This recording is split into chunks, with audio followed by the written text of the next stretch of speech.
to prove that two triangles are congruent using relationship between corresponding sides and angles between two triangles. Side postulate.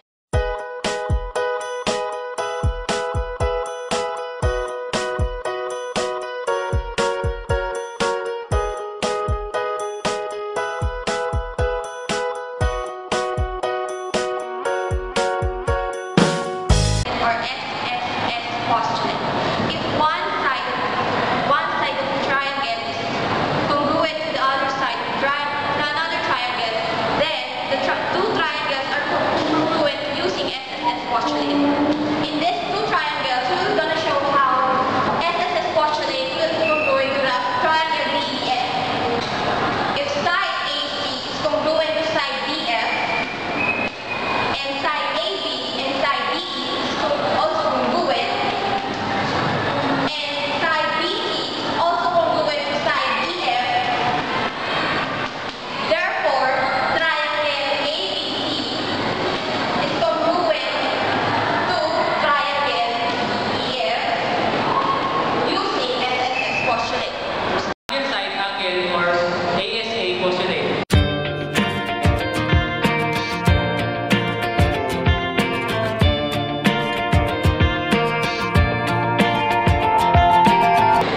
If two angles in included side of one triangle are congruent to two angles in included side of another, then the two triangles are congruent by ASA postulate.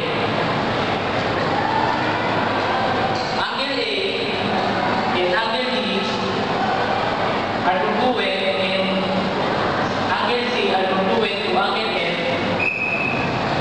and side AC and side DF are also congruent. Therefore, triangle ABC are congruent to triangle DEF by ASA postulate.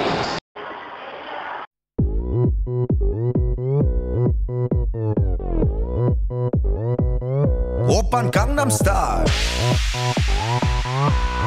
Gangnam Style. Thank you for watching our video, postulate of the triangle. Thank you.